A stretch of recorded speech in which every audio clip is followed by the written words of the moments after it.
Mar, si pudieras dar un consejo general con respecto a la ansiedad, ¿cuál sería? Hacer el amor. Celso. Más. Más.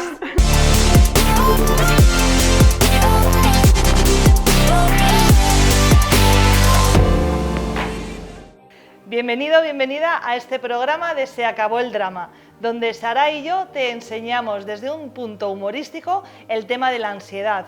Hoy, Saray, ¿con quién nos vamos a encontrar? Sí, hoy tenemos el placer, el honor de tener aquí a Mar Tárraga, que es psiconeuroinmunóloga, la que hemos pasado para decir la palabrita bien, ¿eh? No ha sido, sí, ha sido, hemos tenido que ensayar. Bueno, Mar es psiconeuroinmunóloga y la hemos traído para que nos cuente qué es lo que pasa con nosotros cuando tenemos toda esa sintomatología que nos secuestra y que nos hace creer que nos estamos muriendo, que nos estamos volviendo locos. ¿Qué es lo que pasa en el cuerpo cuando pasa eso? Pero bueno, Mar, primero, ¿qué cosa es la psiconeuroinmunología?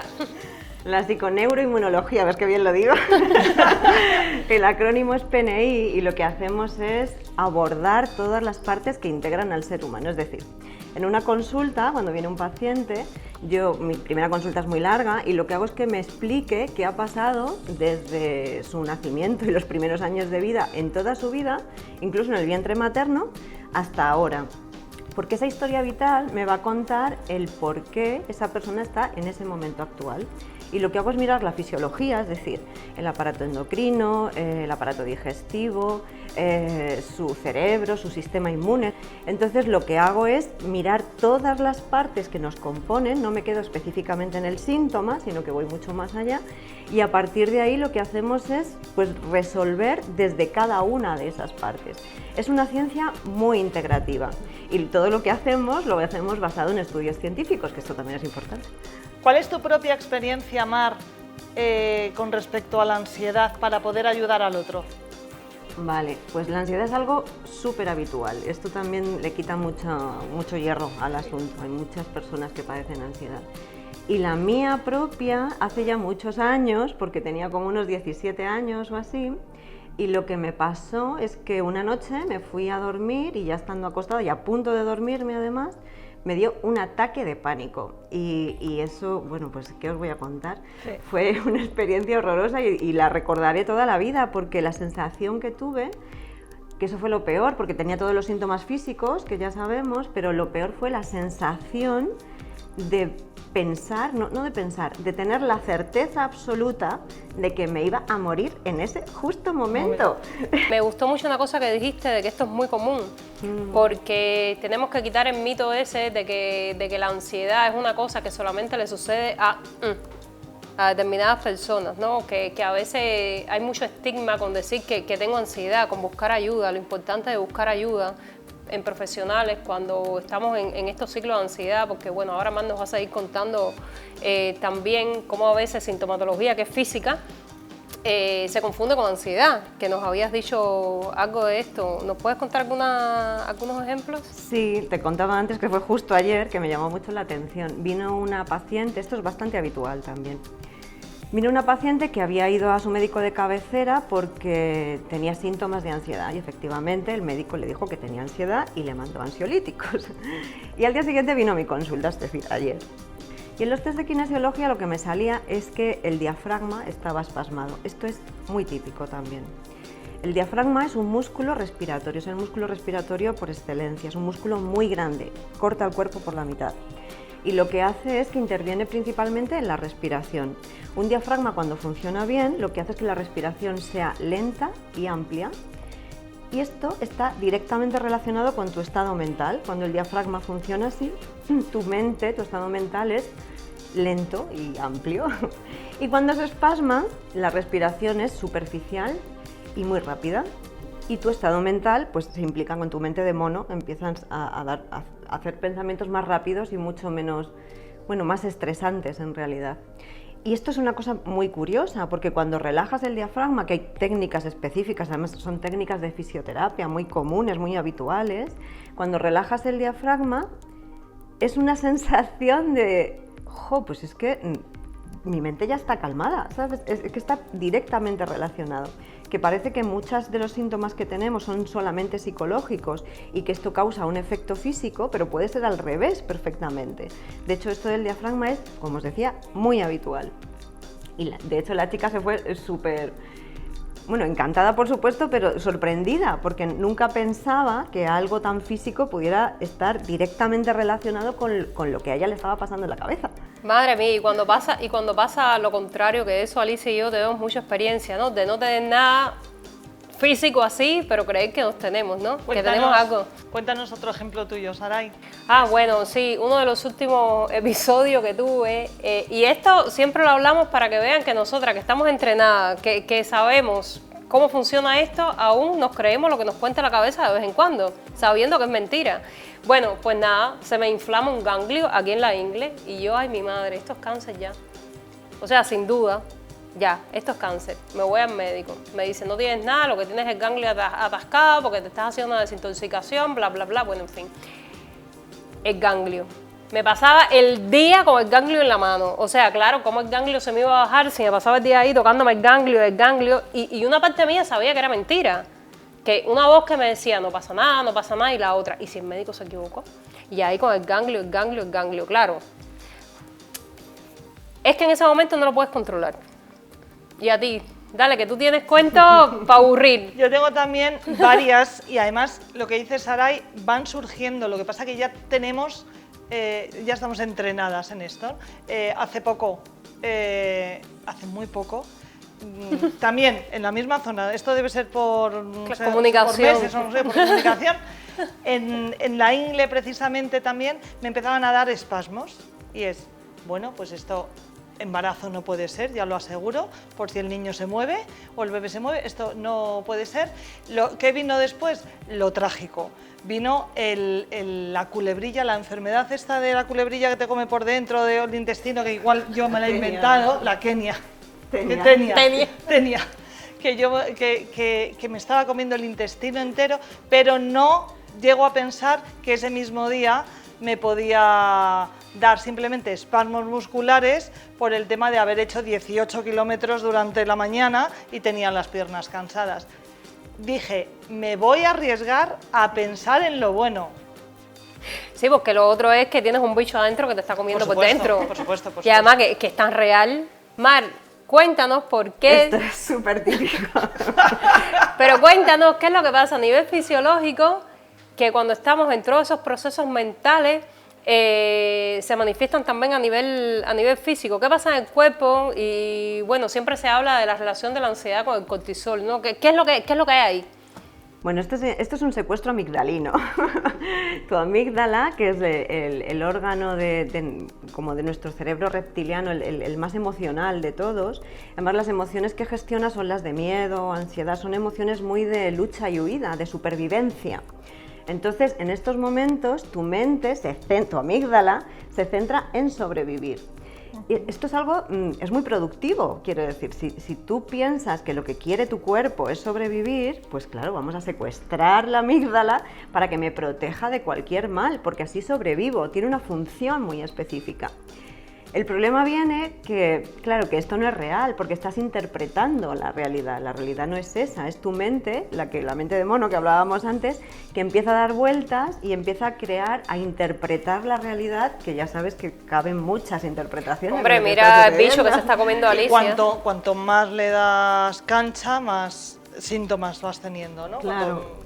Y luego lo que me preguntabas del cortisol. En la reacción de lucha o huida, que es cuando estás en modo supervivencia, hay tres cosas que pasan habitualmente, que es que sube el cortisol y suben dos neurotransmisores, la adrenalina y la noradrenalina.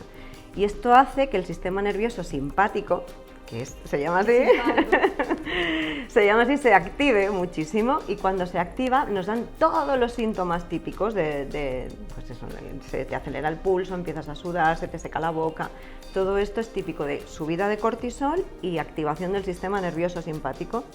Entonces es como el pack completo, estás en modo supervivencia. Ahora, si quieres, profundizamos más porque este modo supervivencia tiene unas características muy concretas que hacen que el cuerpo se comporte de la manera que se comporta cuando tienes ansiedad. Yo creo que eso sería muy interesante para que, o sea, a mí me ayudó mucho eso que estás diciendo cuando yo lo entendí, porque yo somatizo mucho en el estómago. Entonces era, a ver, ¿qué me está pasando en el estómago? Que yo tengo todo esto. ¿Qué es lo que pasa en el estómago, Mar? Cuando estamos en este secuestro amigdalino, dijiste, ¿no? Sí. ¿Qué es lo que pasa en el estómago? Pues el cortisol lo que hace es que cuando estás en modo supervivencia, la energía, la glucosa disponible y todos los demás nutrientes disponibles se van a los músculos y al cerebro. Claro, te da porque tienes que luchar, ¿no? Con Claro. el tigre que viene. Entonces la energía hemos dicho que va al cerebro y a los músculos y el aparato digestivo se queda sin energía, sin glucosa. Entonces en el estómago lo que sucede es que el proceso digestivo, si estás haciendo la digestión, se corta. Y si no estás haciendo la digestión, el estómago deja de tener energía para cualquier cosa. Entonces se te cierra el estómago, o tienes náuseas, o tienes ganas de vomitar. Pero esto es porque el sistema nervioso autónomo simpático está quitando toda la energía al aparato digestivo. O te dan ganas de ir al baño horrorosas, o en fin, todo esto es, ya te digo, del secuestro amigdalino. Te voy a preguntar, Mar, las diferencias entre estrés y ansiedad. Vale.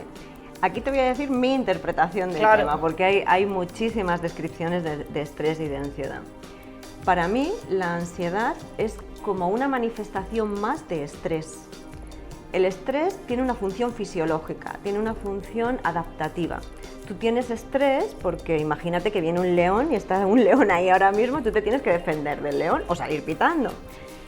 Esto tiene su función de supervivencia y si esto dura un tiempo específico, cortito, tú te vas a adaptar a eso, vas a salir pitando o vas a luchar contra el león, después el estrés se pasa y después de eso pues tú vuelves a la normalidad. Entonces, esto es una respuesta adaptativa. Pero si esto sigue en el tiempo, es decir, se perdura, que es lo que pasa, el estrés no adaptativo, que es lo que tenemos hoy en día, pues imagínate que estás en el ordenador trabajando y empiezas a tener un estrés tremendo, pero estás sentado en una silla, no estás saliendo a correr ni estás haciendo nada para defenderte. Entonces, en ese momento, tu cerebro y tu musculatura lo que quieren es hacer cosas, pero tu respuesta física no está siendo esa. Y si esto perdura en el tiempo, bueno, se produce resistencia al cortisol y un montón de cosas ahí, pero lo ideal es saber lo que está pasando en ese momento para adaptarte. Y la ansiedad es la respuesta psicológica a eso que está pasando. Para mí la ansiedad es la respuesta psicológica al estrés. Alicia, que ha tenido tantos derrames cerebrales en su En cabeza, mi trayectoria. de los dolores de Infartos, cabeza. también. ¿Por qué dan dolores de cabeza cuando tenemos ansiedad? En ese momento lo que hay es una vasodilatación en el cerebro. Entra muchísima sangre al cerebro porque el cerebro necesita glucosa, necesita energía. Y cuando hay una vasodilatación brusca, eso produce dolor de cabeza. Pero lo que quería era que hablaras de esto para que la gente vea si me duele la cabeza no me está dando un derrame cerebral. No, es una respuesta fisiológica adaptativa. Vale, no es derrame cerebral, no es derrame cerebral. Igual que cuando pensamos que nos va a dar un infarto. ¿Cuál es la diferencia, así a grandes rasgos, entre un infarto y un ataque de ansiedad? Las sensaciones son súper parecidas. De hecho, es muy difícil saber realmente cuál es la diferencia. Primero que hay un componente psicológico importante en la ansiedad, que en el infarto no lo hay. En el infarto lo primero que aparece es el dolor y después viene toda la reacción psicológica. Y en la ansiedad no, en la ansiedad la reacción psicológica suele preceder, pero no siempre es así.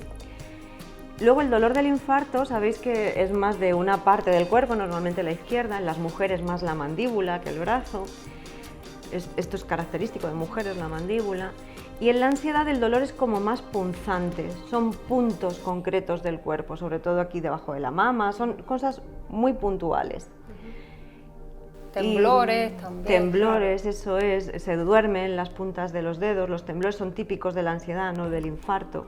Pero son bastante similares, pero si tienes temblores o hormigueo en la punta de los dedos y el dolor son como pinchazos, piensa más en ansiedad que en infarto. Sí, ante cualquier duda, bueno, médico siempre, pero Por está bien supuesto. tener, claro, está bien tener estas pistas, ¿no? Cuéntanos algún ejemplo más de cómo se manifiesta la ansiedad físicamente. Vale, pues es muy típico las palpitaciones, las taquicardias, sabes que el corazón se te va a 1000, el aparato digestivo se revoluciona, como hemos dicho, o te dan náuseas, o te dan ganas de vomitar, o te tienes que ir al baño enseguida.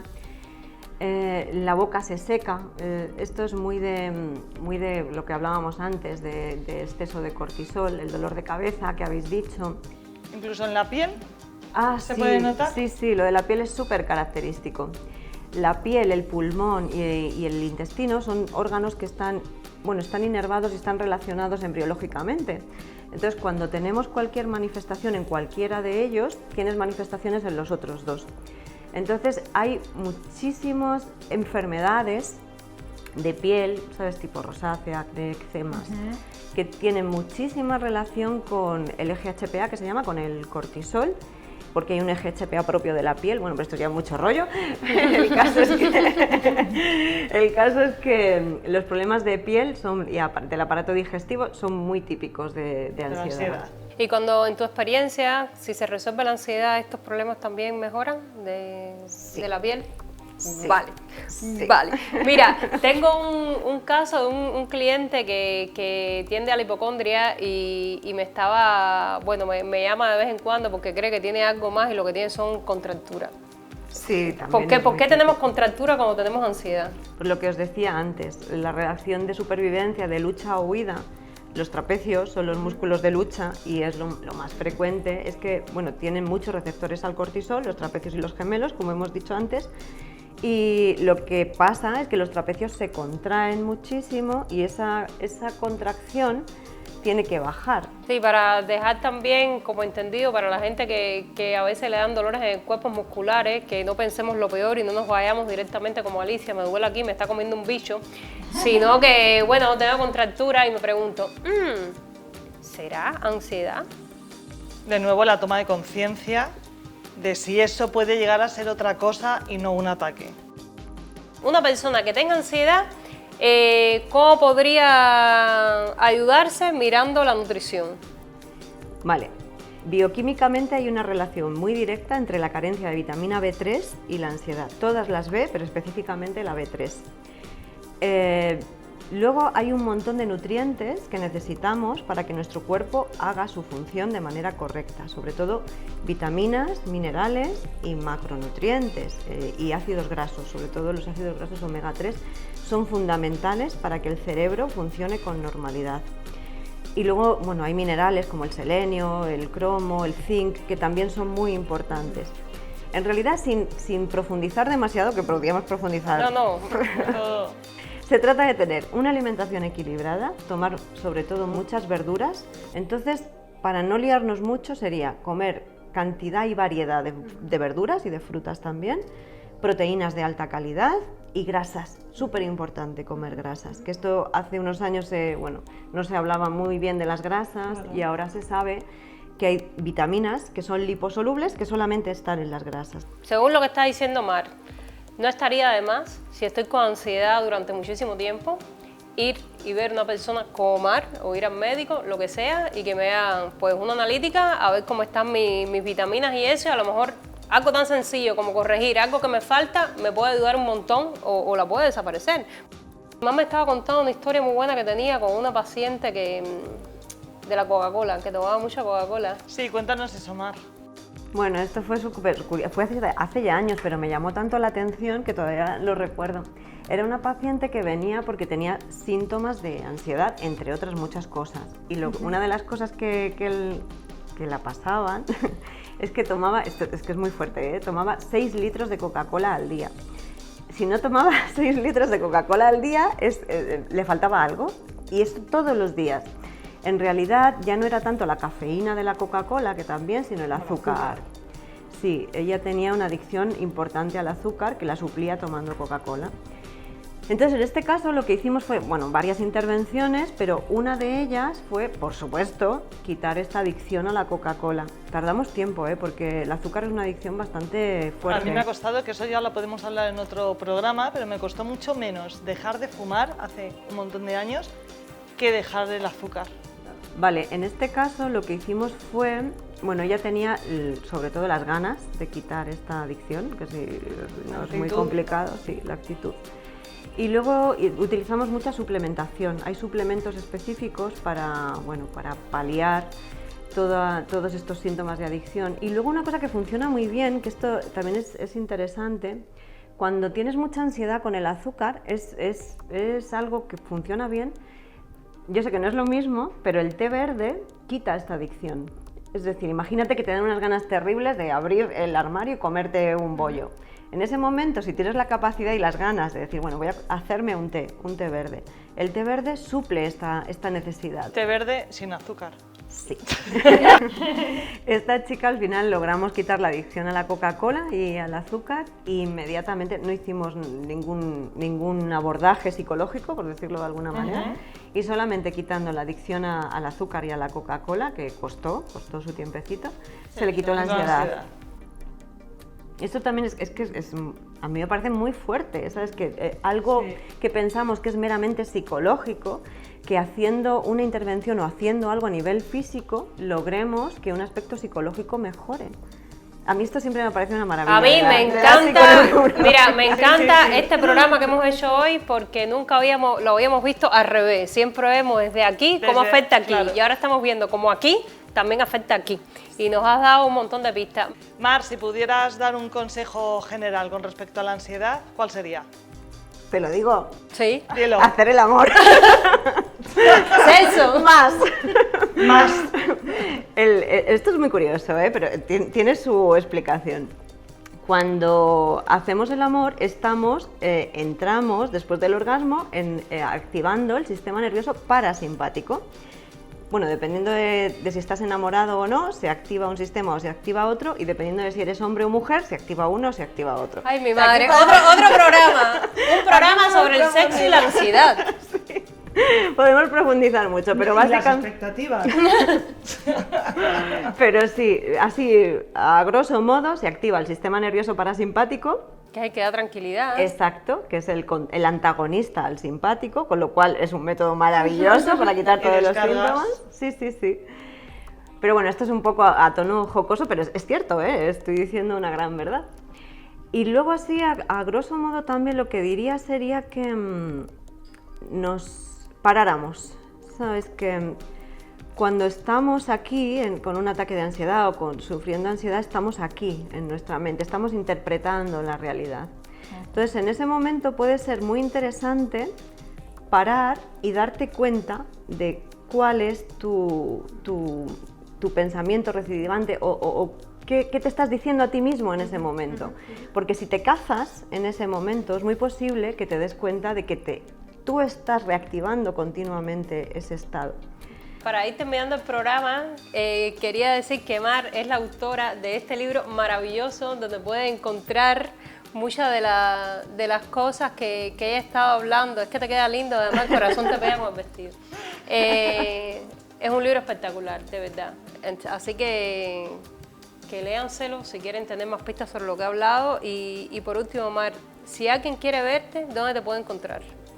Bueno, pues tengo una página web que es www.martarraga.com y luego también trabajo, mi consulta está en Villaviciosa de Odón, que también en la página web lo podéis ver dónde está. Y bueno, tengo Instagram, que es martarraga.saludconsciente, y Facebook y esas cosas. Genial, Mar, pues muchísimas gracias por estar en un capítulo más de Se acabó el drama. Y nos vemos en el siguiente. Adiós. Espera, y una cosita. Pongan los comentarios abajo si quieren algún tema que toquemos, algo que les ha parecido esto, qué les parece la idea de hacer más el amor. Y hacerlo, no tanto pensarlo, hacerlo.